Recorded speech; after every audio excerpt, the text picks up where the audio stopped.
আসসালামু আলাইকুম ওয়া রাহমাতুল্লাহি ওয়া বারাকাতুহু। আশা করি সবাই ভালো আছেন। আজকে আপনাদের সামনে কথা বলবো তাওরাতের একটি আয়াত সম্পর্কে, যেটাকে ইংলিশে ওল্ড টেস্টামেন্ট বলা হয়, হিব্রু ভাষায় তোরাহ বলা হয়, আমাদের মুসলিম সমাজে আরবিতে তাওরাত বলা হয়। সেই তাওরাতের একটি বুকের নাম হলো ডিউটেরোনমি, চ্যাপ্টার নাম্বার 18, আয়াত নাম্বার 18। এটা বলার আগে আপনাদেরকে কিছু কথা বলে নেই। দেখেন, তাওরাত কিন্তু নাজিল হয়েছিল মুসা আলাইহিস সালামের উপর, সেটা এখন আর কিন্তু অবিকল নেই। তাওরাত কিতাব কিন্তু বিকৃত হয়ে গেছে অনেক আগেই, 99% চেয়েও বেশি বিকৃত। কিন্তু তার মধ্যে এখনো দু একটি আয়াত অবিকল রয়ে গেছে, যেটা আপনি পড়লে আপনার মনে হবে এটা আল্লাহর পক্ষ থেকে নাজিল হয়েছে মুসা আলাইহিস সালামের উপর। যেগুলা পড়লে এখনো সাধারণ ব্রেইনের মানুষ যদি মানে মন দিয়ে ভালো করে আয়াতটি পড়ে, তাহলে বুঝতে পারবে যে এটা অবশ্যই আল্লাহর পক্ষ থেকে নাজিলকৃত আয়াত। কিন্তু তার মানে এই নয় যে তাওরাত এখনো অবিকল। তাওরাতের 99.99% বিকৃত। তাওরাতে দেখেন, খ্রিস্টান বাইবেল কিন্তু দুটি পার্ট নিয়ে গঠিত, ওল্ড টেস্টামেন্ট, নিউ টেস্টামেন্ট।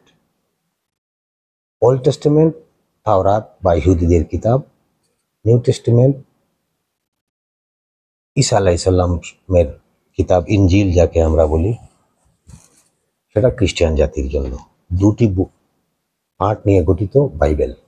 সেই বাইবেলেরই একটি পার্ট হলো ওল্ড টেস্টামেন্ট বা তোরাহ বা তাওরাত। সেই তাওরাতে কিন্তু অনেক ভবিষ্যৎবাণী দেয়া আছে।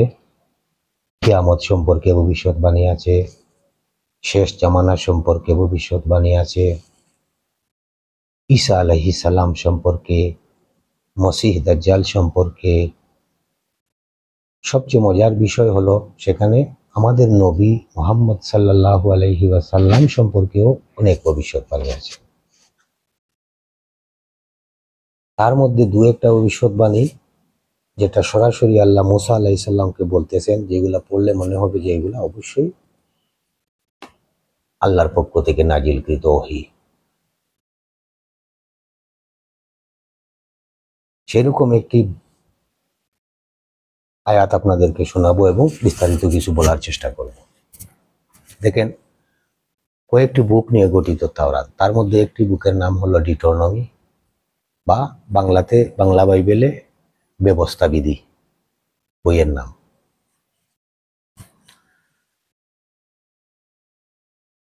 সেই ডিউটেরোনমির 18 নম্বর বই, 18 নম্বর আয়াতটি প্রথমে আপনাদেরকে ইংলিশে পড়ে শোনাই, তারপরে বাংলাতেও শোনাবো, তারপরে বিস্তারিত আয়াত সম্পর্কে বলবো। এই আয়াতটিতে আল্লাহ তাআলা বলতেছেন, মুসা আলাইহিস সালামকে আল্লাহ বলতেছেন, সরাসরি মুসা আলাইহিস সালামকেই বলতেছেন, I will raise them a prophet among their brethren like unto you, and I will put my word in his mouth, and he shall speak all that I command him. এটা হলো ইংলিশ ভার্সন, ডিউটেরোনমি 18:18। বাংলা বাইবেলে ব্যবস্থাবিধি 18:18, 18:18 সেমই আছে। বাংলাতে এরকম আছে, লেখা আছে। আমি আপনাদেরকে দুটোটা আয়াতের ফটো দিয়ে দেব ভিডিওতে, আপনারা দেখবেন। বাংলাতে লেখা আছে, আমি তাদের ভাইদের মধ্য থেকে একজন নবী দাঁড় করাবো তোমার মতো, এবং আমি আমার বাক্যাবলী তার মুখে দেব, এবং সে তাই বলবে যা আমি তাকে নির্দেশ দিব। এটা হলো আয়াত, ডিউটেরোনমি 18:18। কিন্তু এই আয়াত যদি আপনি পড়েন, আপনি কখনোই বুঝতে পারবেন না যে এই আয়াতটি আমাদের নবীর ভবিষ্যৎবাণী করা হইতেছে মুসা আলাইহিস সালামের কাছে। এটি আপনি গভীরভাবে পড়তে হবে, গভীর মনোযোগ দিয়ে বুঝতে হবে। কারণ আল্লাহ বলতেছেন মুসা আলাইহিস সালামকে, ও মুসা, I will raise them a prophet among their brethren like unto you, তোমার মতো। and I will put my word in his mouth. আমি আমার বাক্যাবলী তার মুখে দেব, and he shall speak all that I command him. এবং সে তাই বলবে যা আমি তাকে নির্দেশ দেব। মুসা আলাইহিস সালামকে বলতেছেন। এখন আপনি যদি কোনো খ্রিস্টান মিশনারি বা কোনো ফাদারকে প্রশ্ন করেন যে এই আয়াতে কার ভবিষ্যৎবাণী করা হচ্ছে যে প্রফেট তৈরি করব তাদের ভাইদের মধ্য থেকে, কে কার, তারা আপনাকে কোনো চিন্তা ভাবনা ছাড়াই সোজা বলে দেবে এটা ঈসা আলাইহিস সালাম সম্পর্কে বলা হচ্ছে। কিন্তু আপনি যদি ভালো করে দেখেন এটা কিন্তু ঈসা আলাইহিস সালাম সম্পর্কে বলা হয়নি, এটা বলা হচ্ছে আমাদের নবী মুহাম্মদ সাল্লাল্লাহু আলাইহি সাল্লাম সম্পর্কে। কিভাবে আমি একটু আপনাদেরকে বলার চেষ্টা করি। দেখেন, তওরাত কিতাব কিন্তু মুসা আলাইহিস সালামের উপর নাজিল হয়েছিল। তওরাত কিন্তু এখন যে 5-10টা বুক নিয়ে গঠিত, মুসা আলাইহিস সালামের কাছে কিন্তু এভাবে নাজিল হয়নি। মুসা আলাইহিস সালামের কাছে নাজিল হয়েছিল ল, নিয়ম কানুন, তওরাত, সামান্য কিছু আয়াত। কিন্তু এখন এগুলা বাদ দেন, অনেক বড় সড়ো বানিয়ে ফেলেছে তারা বই তাওরাতে, এগুলো তাদের মন গড়া। মুসা আলাইহিস সালামকে আল্লাহ বলছেন যে I will raise them a prophet among their brethren. Allah এটা বলেননি among them, I will raise them a prophet among them, এটা বলেননি, বলেছেন ব্রাদারাইন। ব্রাদার্সও বলেননি, আল্লাহ বলেছেন ব্রাদারাইন, মানে ভাইদের মধ্য থেকে। এখন দেখেন, ইব্রাহিম আলাইহিস সালামের দুজন সন্তান ছিলেন, একজন ইসহাক আলাইহিস সালাম আর একজন ইসমাইল আলাইহিস সালাম। ইসহাক আলাইহিস সালামের বংশধর বনি ইসরাইল বা ইয়াহুদি জাতি, ইসমাইল আলাইহিস সালামের বংশধর আরব জাতি বা আমরা। তো আল্লাহ বলতেছেন যে আমি একজন নবী দাঁড় করাবো তাদের ভাইদের মধ্য থেকে, তাদের মধ্য থেকে নয়। তো এই আয়াতের প্রথম ইঙ্গিত সেটাই বোঝা যায় যে এই আয়াতটি নবী মুহাম্মদ সম্পর্কে। কারণ ভাইদের, ব্রাদারাইন, যারা আপনারা ইংলিশ বুঝেন বুঝতে পারবেন ব্রাদারাইনের মিনিংস কি আর ব্রাদার্স এর মিনিং কি, এবং দেম এটা তো সম্পূর্ণ আলাদাই। লাইক আনটু ইউ, তোমার মতো, তারা যে বলে এটা ঈসা আলাইহিস সালামের ভবিষ্যৎবাণী, কিন্তু আল্লাহ বলতেছেন মুসা আলাইহিস সালামকে যে লাইক আনটু ইউ, তোমার মতো। এখন আপনারা যদি গভীরভাবে চিন্তা করেন তাহলে বুঝতে পারবেন ঈসা আলাইহিস সালাম কি মুসা আলাইহিস সালামের মতো ছিলেন, না আমাদের নবী মুসা আলাইহিস সালামের মতো ছিলেন? কে ডিফারেন্ট এখানে? যেহেতু আল্লাহ বলেছেন মুসা আলাইহিস সালামকে যে তোমার মতো, এখানে কিছু ডিফারেন্ট তুলে ধরি আমি আপনাদেরকে। দেখেন, মুসা আলাইহিস সালামের জন্ম এবং আমাদের নবীর জন্ম স্বাভাবিক জন্ম হয়েছে, যেটা ন্যাচারাল, প্রাকৃতিক, মা এবং বাবার সম্মিলিত মিলনেই তাদের জন্ম হয়েছে। কিন্তু ঈসা আলাইহিস সালামের জন্ম হয়েছে অলৌকিকভাবে, পিতা ছাড়া, মাতৃগর্ভে আল্লাহ রূহ ফুঁকে দিয়েছিলেন, সেই অলৌকিক জন্ম ওনার হয়েছে, ওনার কোনো স্বাভাবিক জন্ম হয়নি। এতএব এই আয়াত ঈসা আলাইহিস সালাম সম্পর্কে যায় না, কারণ আল্লাহ বলেছেন মুসা নবীকে তোমার মতো, তাহলে সবকিছু মিলতে হবে মুসা আলাইহিস সালামের মতো।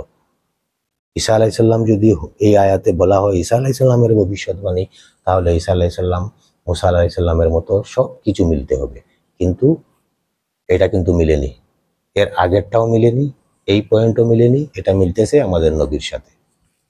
দ্বিতীয় পয়েন্ট, মুসা আলাইহিস সালাম এক সম্ভ্রান্ত পরিবারে বড় হয়েছেন, ফেরাউনের কাছে লালিত পালিত হয়েছেন। আমাদের নবী আরবের মক্কার সম্ভ্রান্ত পরিবার কুরাইশ বংশে জন্মগ্রহণ করেছেন এবং লালিত পালিত হয়েছেন। কিন্তু ঈসা আলাইহিস সালাম কোনো সম্ভ্রান্ত পরিবারে জন্ম নেননি, উনি সাধারণ পরিবারই বড় হয়েছেন। মিলেনি। নাম্বার 3 মিলেনি। নাম্বার 4, মুসা আলাইহিস সালাম সাধারণভাবে জীবনযাপন করেছেন, উনি বিবাহ করেছেন, উনার বাচ্চা জন্মগ্রহণ করেছে, ছেলে মেয়ে আছে, পরিবার ছিল। আমাদের নবীও সাধারণভাবে জীবনযাপন করেছেন, উনারও বাচ্চা, স্ত্রী সবই ছিল। ঈসা আলাইহিস সালামের কোনো স্ত্রীও ছিল না, কোনো সন্তানাদিও ছিল না। নাম্বার 4 মিলেনি, মিলেছে আমাদের নবীর সাথে। নাম্বার 5 পয়েন্ট, আমাদের নবী মুহাম্মদ সাল্লাল্লাহু আলাইহি সাল্লাম ঈসা আলাইহিস সালামের মতো কখনো কখনো এই আয়াত মিলবে না ভাই। আপনি দেখেন, আমি বললি মুসা আলাইহিস সালাম একটি ল আবিষ্কার করেছিলেন, একটি নিয়ম, একটি কানুন, যেটা সব ইহুদি মানতে বাধ্য হয়েছিল। তার কানুনের উপরই চলতেছে, সবাই চলেছে, সবাই মানছে, বাধ্য হয়েছে। আমাদের নবীও কোরআনের আইন জারি করেছিলেন, সব মুসলিম তা মানতেছে এবং মেনেছে ওই সময়।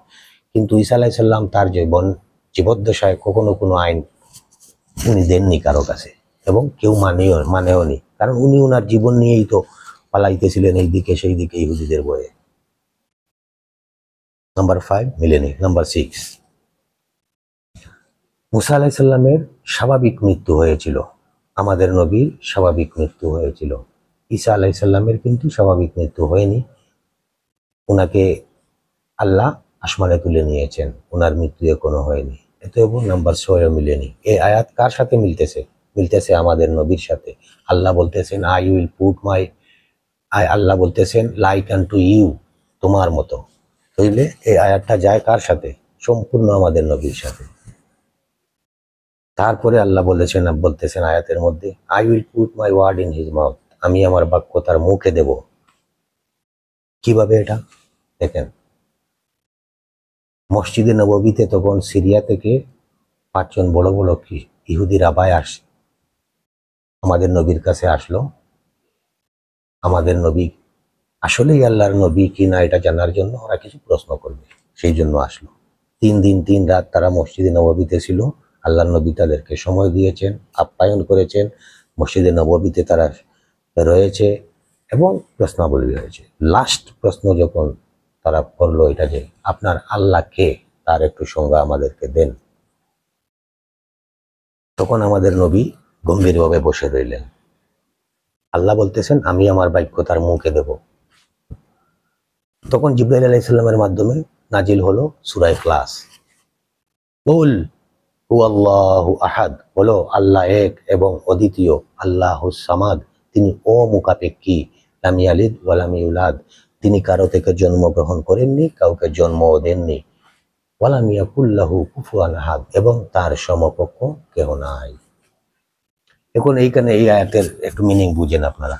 দেখেন, বাক্য যে তার মুখে তুলে দেব আল্লাহ বলছেন, এটা কেমনে? আপনি যদি আমাকে প্রশ্ন করেন 2 আর 2 কত, আমি আপনাকে বলবো 2 আর 2 4। আমি কিন্তু আপনাকে এভাবে বলবো না বলো 2 আর 2 4। আপনি যদি আমাকে বলেন কেমন আছেন, আমি আপনাকে বলবো আলহামদুলিল্লাহ ভালো। আমি আপনাকে এইভাবে উত্তর দেব না বলো আমি ভালো আছি, এভাবে বলবো না। এটা হয় না, এটা কোনো ভাষাই হয় না, এভাবে বলা যায় না। কিন্তু কুলহু আল্লাহ, যখন তারা প্রশ্ন করতেছে আল্লাহর কাছে, নবীর কাছে যে আপনার আল্লাহ কে, তার সংজ্ঞা দিন, তখন আয়াত নাজিল হলো। আল্লাহ সরাসরি উনার বাক্য আমাদের নবীর মুখে দিয়ে দিলেন, কুলহু আল্লাহু আহাদ, বলো আল্লাহ এক এবং অদ্বিতীয়। আয়াতটা কিন্তু এইভাবে হতে পারতো আল্লাহ এক, কুল শব্দটাই হতো না এখানে, না হয়ে এইভাবেই হতো আল্লাহু আহাদ, আল্লাহ এক এবং অদ্বিতীয়, তিনি অমুখাপেক্ষী, তিনি কাউকে জন্ম দেননি, কাউকে থেকে জন্মগ্রহণ করেননি, তার সমকক্ষ কেউ নাই। কিন্তু এখানে কুল শব্দটা এসেছে বলো। আল্লাহ সরাসরি ওনার বাক্য আমাদের নবীর মুখে, I will put my word in his mouth, আমি আমার বাক্যাবলী তার মুখে দেব। এইভাবেই বাক্যাবলী দেওয়া হয় ভাই, যা দেওয়া হবে তাই বলতে হবে, ও এখানে কোনো চেঞ্জিং চলবে না। এইটাই বলতেছেন যে I will put my word in his mouth and he shall command all that I tell him. কুল হু আল্লাহু আহাদ, উনি সরাসরি তাই বলেছেন, বলো আল্লাহ এক। উনি এটা বলেননি আল্লাহ বলো, বলো শব্দটারে উনি ফেলে দেননি। উনি সেইভাবেই আল্লাহ বাক্য ওনার মুখে ঢেলে দিয়েছেন, সেভাবেই বলেছেন। তো এই ভবিষ্যৎবাণীটা আপনারা যদি ভালো গভীর জ্ঞানে চিন্তা করেন, এই ভবিষ্যৎবাণী ডিটোনমি 18:18 বা ব্যবস্থা বিবরণী বাংলা বাইবেলের 18 নম্বর আয়াত কার সাথে মিলে? ঈসা আলাইহিস সালামের সাথে কখনো মিলে না ভাই। এই আয়াতটি আবার সং অফ সলোমন, আরেকটি বুক তওরাতে আছে, এটা যদি দেখেন, বা তাওরাত কিন্তু মুসা নবীর উপর নাজিল হয়েছিল। মুসা নবীর মাতৃভাষা ছিল হিব্রু। উনি ইংলিশ ভাষায়ও কথা বলতেন না, বাংলা ভাষায়ও কথা বলতেন না, উনি জানতেনই না এইসব ভাষা সম্পর্কে। ওনার মাতৃভাষা ছিল হিব্রু, উনি হিব্রু ভাষায় কথা বলতেন। তো এখন বাইবেল আপনি অনেক ভাষায় পাবেন। হিব্রু ভাষার বাইবেল যদি আপনি পড়েন, আপনি এখনো ওইখানে দেখতে পাবেন সং অফ সলোমনে আমাদের নবীর নাম পর্যন্ত এখনো অবিকৃত ভাবে আছে, আলহামদুলিল্লাহ। সেইখানে লেখা আছে হিক্কু মামিত্তাকিম বিকুল্লি মুহাম্মাদিম। এই ফ্রেজটা মুহাম্মাদিম এখনো আছে, কিন্তু ইংলিশ বাইবেলে Kings James version, new translate version, Catholic version, এগুলা যদি আপনি পড়েন বাইবেল, আপনি দেখবেন এই বি কুল্লি মুহাম্মাদিম, এই মুহাম্মাদিম শব্দটা তারা ইংলিশে, এর অর্থ হিব্রু ভাষায়, কিন্তু মুহাম্মাদিম এর ইংলিশে ট্রান্সলেট করছে তারা অল টুগেদার লাভলি। মানে এটার অর্থ হলো অল টুগেদার লাভলি। আপনি জীবনেও কল্পনাই করতে পারবেন না যে এখানে মুহাম্মাদের নাম বলা হইতেছে অল টুগেদার লাভলি বা প্রশংসনীয়। মুহাম্মাদের আরেকটি নাম ছিল আহমদ, যার অর্থ প্রশংসনীয়, কিন্তু ওরা পুরা শব্দটাই চেঞ্জ করে লাইছে ভাই। পুরা শব্দ চেঞ্জ করে এখানে মুহাম্মাদিম শব্দটার English translation all together lovely. বা গ্রিক ভাষায়, আরামাইক গ্রিক ভাষায় পারাক্লিতস, পারাক্লিতস মিনিং প্রশংসনীয়, যার প্রশংসনীয়, যার আরবি আহমদ। কিন্তু তারা এই সব কিছু লাইন ক্রস কইরা এটারে ট্রান্সলেট করছে অল টুগেদার লাভলি। এখন অল টুগেদার লাভলি যদি আপনি পড়েন, আপনি কি কখনো কল্পনা করবেন যে এটা মুহাম্মাদের নাম ছিল এখানে? পারবেন না। কিন্তু এখনো হিব্রু ভাষার বাইবেলে আমাদের নবীর নাম আছে, এই আয়াতটি এখনো আছে, বি কুল্লি মুহাম্মাদিন, হিকুম আমিত্তাকিন বি কুল্লি মুহাম্মাদিন। আলহামদুলিল্লাহ। তো বাইবেল নিয়ে আপনারা গবেষণা করতে হলে গভীর জ্ঞানের, আপনি প্রতিটা আয়াত পড়তে হবে, বুঝতে হবে এগুলা কি। ভবিষ্যৎবাণী কিন্তু বিকৃত করা হয়ে গেছে। আশা করি আপনাদের ভালো লাগবে, আপনাদেরকে বুঝাতে পেরেছি আশা করি। ভবিষ্যতে আরো কিছু ভিডিও নিয়ে আসবো বাইবেলে আমাদের নবীর ভবিষ্যৎ সম্পর্কে, এমনকি মক্কা মদিনা সম্পর্কেও ভবিষ্যৎবাণী দেয়া আছে ভাই সেইখানে। ওইখান থেকেই আসবেন, আমি নিয়ে আসবো আপনাদের সামনে আরো অনেক কিছু বাইবেল সম্পর্কে, বিভিন্ন ধর্মগ্রন্থে আমাদের নবী সম্পর্কে, ভবিষ্যৎবাণী সম্পর্কে চেষ্টা করব আপনাদের কাছে তুলে ধরার। দোয়া করবেন আর সবাই ভালো থাকবেন। আসসালামু আলাইকুম।